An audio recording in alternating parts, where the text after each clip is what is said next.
so high I'm hypnotized. What's up is down, what's left is right. Chasing stars and holding you. I can't see the end, but we'll see it through.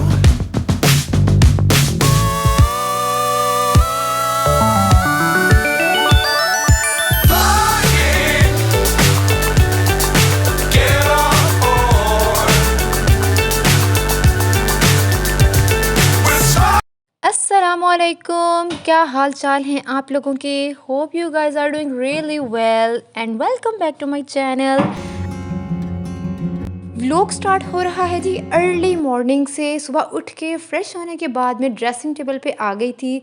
जिस तरह से office जाने के लिए ready होते हैं, इसी तरह से मैं अपनी हाउस वाइफ वाली ड्यूटीज़ को पूरा करने की कोशिश करती हूँ। अशर अभी फ्रेश हो रही थी और बेबी सोया हुआ था, तो मैं किचन में आ गई थी नाश्ता बनाने के लिए। विंटर्स हैं, दिन बहुत छोटे हैं, पता ही नहीं चलता कब ब्रेकफास्ट के बाद लंच का भी टाइम आ जाता है, तो इसलिए हम ब्रेकफास्ट बहुत लाइट करते हैं, चाय के साथ हल्का फुल्का कुछ भी ले लेते हैं।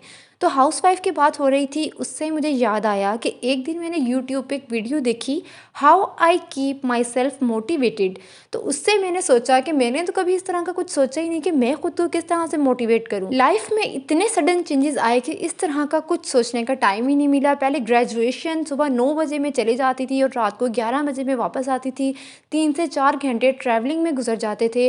और ग्रेजुएशन के 2 महीने बाद फ़ौरन से शादी हो गई और शादी के बाद फिर बेबी के बाद तो लाइफ में 360 का चेंज आ गया था। मुझे अपनी होश बिल्कुल ख़त्म हो गई थी। 3 दिन गुजर जाते थे, मुझे हेयर कॉम्ब का टाइम नहीं मिलता था, मैं सुकून से बात नहीं ले पाती थी। और फिर आहिस्ता आहिस्ता मैंने अपने रूटीन को चेंज करना शुरू कर दिया। हाउसवाइफ और मॉम लाइफ को मैंने बैलेंस किया और इसके अंदर से मैं अपना मी टाइम भी निकालने लगी और अल्हम्दुलिल्लाह मेरी लाइफ में पॉजिटिव चेंज आना शुरू हो गया। Do I miss my old life? Yes I do. लेकिन इसका मतलब ये नहीं है कि मुझे ये वाली लाइफ पसंद नहीं है। टेबल पे नाश्ता रेडी था और अशर भी फ्रेश होके आ गए थे और डेली नाश्ते के टाइम पे हम डिस्कस करते हैं कि हमारे आज के क्या प्लान्स हैं, क्या रूटीन है आज की हमारी। अक्सर लोग मुझसे पूछते हैं, बल्कि मुझे स्टार्टिंग में ख़ुद भी फील होता था कि मैंने बीएस केमिस्ट्री किया है, इतना मुश्किल सब्जेक्ट मैंने पढ़ा है और इसके बावजूद भी मैं जॉब क्यों नहीं कर रही हूँ, क्या मैं ये सब कुछ मिस आउट कर दूँगी। और फिर आहिस्ता आहिस्ता ये सारे थॉट्स मेरे माइंड से निकलना शुरू हो गई। मुझे कभी ज़्यादा एफर्ट्स करने ही नहीं पड़े। शायद मेरी नेचर में अडेप्टेबिलिटी, जो भी सिनेरियो होता है मैं उसको अडेप्ट कर लेती हूँ। और रही बात एजुकेशन की, तो मुझे नहीं लगता कि मैं अपनी एजुकेशन वेस्ट कर रही हूँ। जो भी मैंने लर्न किया है प्रैक्टिकली अपनी लाइफ में इम्प्लीमेंट कर रही हूँ। और मेरे पास सबसे बड़ी जॉब है मेरा बेबी, तो मैं सबसे ज़्यादा टाइम अपना बेबी पे लगा रही हूँ। If I am a good parent then I am doing a great job. अशर शॉप पे चले गए थे और शुक्र अल्हम्दुलिल्लाह कि अभी मैं बर्तन धो के फ्री ही हुई थी कि मुझे अब्दुल मुइज़ के उठने की आवाज़ आ गई। अब्दुल मुइज़ और मैं अभी कमरे से बाहर आए ही थे कि अब्दुल मुइज़ के दादा आ गए। अब वो दोनों टीवी देख रहे हैं, तब तक मैं अब्दुल मुइज़ का ब्रेकफास्ट रेडी कर लूँ। ग्रैंड पेरेंट्स लाइफ में बहुत बड़ी ब्लेसिंग होते हैं, इनकी बहुत सपोर्ट होती है लाइफ में। अब्दुल मुइज़ का मैंने डायपर भी चेंज कर दिया था और इसे फ्रेश भी कर दिया था। अब मैं इसको breakfast करवाऊँगी। I can't see the end, but we'll see it through. Financial independency के बारे में मेरा स्कूल ऑफ थॉट बहुत ही ज़्यादा डिफरेंट है। मेरा फर्म बिलीव है कि जो भी नसीब में होता है वो मिलके ही रहता है। आप खुद जॉब करें या कोई भी आपके लिए जॉब करे या कोई भी सिनेरियो हो, समटाइम कुछ लोग इतने ज़्यादा लकी होते हैं फाइनेंसेस को लेके कि they do nothing in their entire life, but उनके पास बहुत कुछ होता है खर्च करने को। और कुछ लोग मेहनत करके बहुत सारा पैसा कमाते हैं और सारी ज़िंदगी अपने अकाउंट में सेव करके रखते हैं। वो कंजूस इतने होते हैं कि उनका पैसा उनके नसीब में भी नहीं होता। तो इसी वजह से मुझे अभी तक कोई ज़रूरत महसूस हुई नहीं है जॉब करने की, या ये कि मैं जॉब कर लूँ तो मैं बहुत ज़्यादा कमा लूँगी, हम अपना लाइफस्टाइल अच्छा करेंगे, ट्रैवलिंग करेंगे, घूमेंगे फिरेंगे। और मेरा ये बिलीव है कि जो आपका पार्टनर अर्न कर रहा है वो सैलरी आपकी भी है, क्योंकि इट्स अ पार्टनरशिप। उनके बैक सिस्टम पे सपोर्ट उनकी फैमिली ही है। उनको खाना पकाने की टेंशन नहीं है, लॉन्ड्री की टेंशन नहीं है, घर संभालने की टेंशन नहीं है। उन्होंने शॉप पे जाना है, अपने बिजनेस पे फोकस करना है और अपने फैमिली का ख्याल रखना है। तो बेसिकली ये टीम वर्क है, हम दोनों अपना अपना रोल प्ले कर रहे हैं। डस्टिंग वगैरह मैंने कर ली थी। अब लंच का टाइम हो गया था और आज हम खुश्क आलू अंडे बनाने लगे थे क्योंकि कुछ भी ज़्यादा एक्स्ट्रा करने का दिल नहीं कर रहा था। अब्दुल मुझे अचानक से क्लिंगी हो गया था, वो भी एंड लंच के टाइम पे। फिर वो किसी के पास भी नहीं जाता है और ना ही उसका ध्यान कहीं डाइवर्ट होता है। जब से मेरी ज़िंदगी में ठहराव आया है तब से मेरी स्पिरिचुअल जर्नी और भी ज़्यादा स्ट्रॉन्ग हो गई है। पहले नमाज इस तरह से पढ़ती थी कि ध्यान कहीं और होता था, जल्दी जल्दी ये काम करना है, नमाज़ पढ़ो, दुआ मांगो, कभी दुआ मांगे बगैर ही नमाज़ पढ़ के तो फ़ौरन वो काम करने चले जाओ। लेकिन अब मैं तसल्ली से अपने अल्लाह से अपने लिए और अपने आसपास के लोगों के लिए दुआ मांगती हूँ और जहन में इस तरह के कोई थॉट नहीं होती कि मैंने प्रेजेंटेशन रेडी करनी है या मैंने कोई इवेंट अटेंड करना है।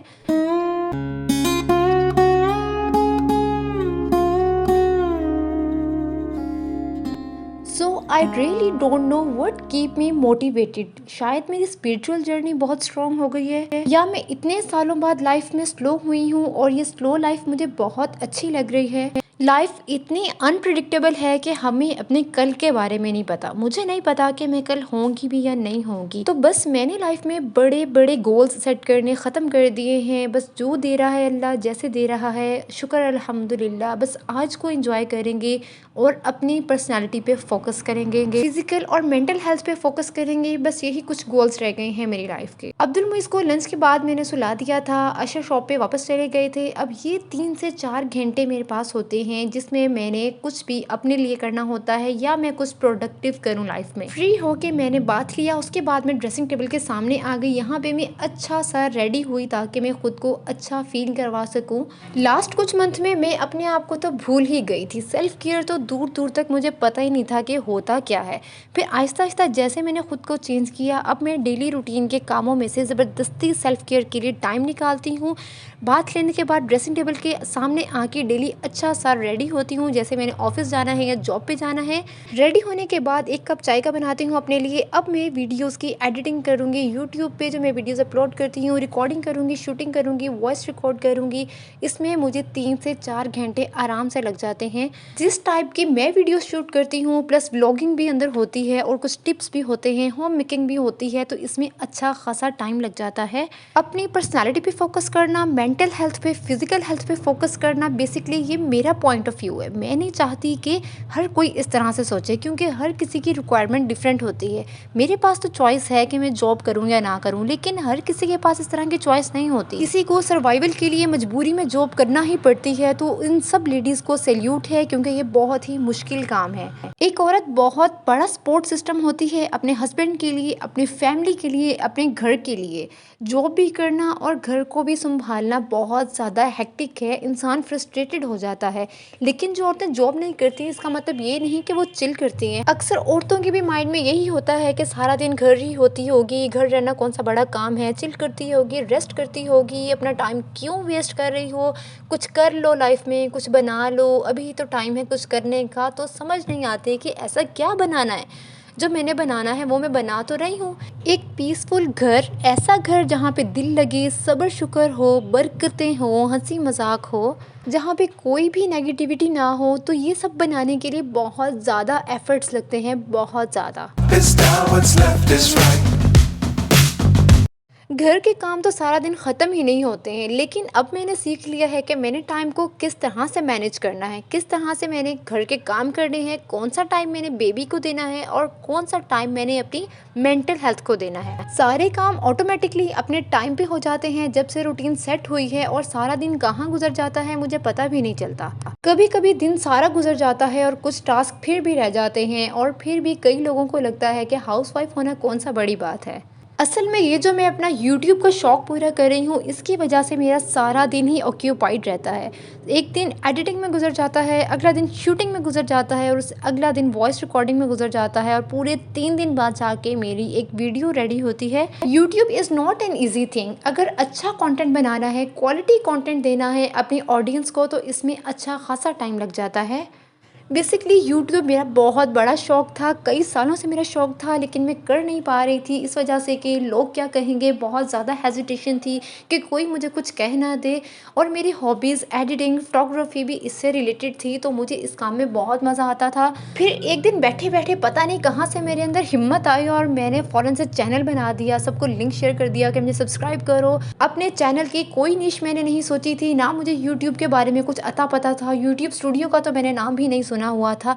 बस झटपट मैं वीडियो बनाने लगी और अपलोड करने लगी। फिर आहिस्ता-आहिस्ता मैंने यूट्यूब से ही यूट्यूब सीखना शुरू कर दी और फिर आहिस्ता-आहिस्ता मेरे व्यूज़ भी ज़्यादा आने लगे और विदिन 3 मंथ मेरे 1K सब्सक्राइबर्स भी पूरे हो गए। यूट्यूब की तो मुझे अच्छी खासी आदत हो गई है, इसको तो मैं अब कभी छोड़ ही ना पाऊँ शायद। तो मैं अपनी यूट्यूब जर्नी को अच्छा खासा एंजॉय कर रही हूँ। डिनर का टाइम हो गया था, आलू अंडे डिनर में खाने का बिल्कुल भी दिल नहीं कर रहा था, तो मैंने झटपट से स्पैघेटीज़ का प्रोग्राम बना लिया। गैस के जाने में सिर्फ आधा घंटा रहता था, बैठे-बैठे स्पैघेटी का जुनून मेरे सर पे चढ़ जाता है, तो फिर मुझे कुछ भी नहीं सूझता है। वेजिटेबल्स भी मैंने क्यूब्स की फॉर्म में कट कर ली थी और सबसे बड़ी बात कि चिकन भी नहीं पड़ा हुआ था फ्रीज़र में, तो मैंने लेग और विंग्स वाले ही चिकन को बॉईल करके श्रेड कर लिया। स्पैघेटी रेडी हो गए थे और हमने एक अच्छा सा डिनर किया। डिनर करने के बाद मैंने बर्तन धो लिए थे और डेली यही कोशिश होती है कि बर्तन धो के किचन को साफ़ करके निकलूँ, ताकि सुबह जब किचन में आऊँ तो साफ़ सुथरा किचन देखने को मिले। कामों से फ्री हो गई। अब्दुल मुझ को सुलाने के बाद ये मेरा और अशर का टाइम होता है, जिसमें अशर ने मुझे A to Z अपनी सारी रूटीन सुनानी होती है और उसके बाद फिर मैं अशर को अपनी A to Z सारे दिन की रूटीन सुनाती हूँ। एक छोटा सा लेकिन बहुत ही प्यारा गिफ्ट अशर ने मुझे दिया। छोटी-छोटी चीज़ें बहुत ज़्यादा बड़ी जगह बना लेती हैं दिल के अंदर। और सबसे बड़ी बात कि आपका रिलेशनशिप हमेशा फ्रेश रहता है। रात को सोने से पहले स्किन केयर की मेरी बहुत ही सिंपल सी रूटीन है। रिंग्स वगैरह उतार लेती हूँ और दिन में भी जब मैं काम करती हूँ अपने रिंग्स उतार के रख देती हूँ, ताकि अंदर सौंफ या आटा वगैरह अंदर ना फंस जाए। फेस पे मेरे एक्ने मार्क्स थे, उनके लिए मैं vitamin C serum organic traveller का यूज़ कर रही हूँ। इसके आपने 2 से 3 पंप्स लेने हैं और टैप करना है फेस पे। 2 to 3 वीक्स के अंदर मुझे इसका बहुत ही ज़बरदस्त रिज़ल्ट नज़र आया है और दिन के आखिर में मैं बहुत ही ज़्यादा खुश होती हूँ, मुतमईन होती हूँ, पुरसुकून होती हूँ कि मैंने अपनी फैमिली को, सबको, हस्बैंड को, बेबी को, फैमिली को, सबको बहुत अच्छा टाइम दिया है। अपने लिए भी टाइम निकाल लिया है, अपनी मेंटल हेल्थ के लिए भी टाइम निकाल लिया है और मैं प्राउड फील करती हूँ कि आई am doing a great job. तो ये है जी सारी मेरी यूट्यूब की जर्नी, हाउसवाइफ की जर्नी और मेरी रूटीन का चेंज, पॉजिटिव चेंज मेरी लाइफ में। तो आप लोग अब दें मुझे इजाज़त, मिलते हैं फिर नेक्स्ट वीडियो में। अल्लाह हाफ़िज़।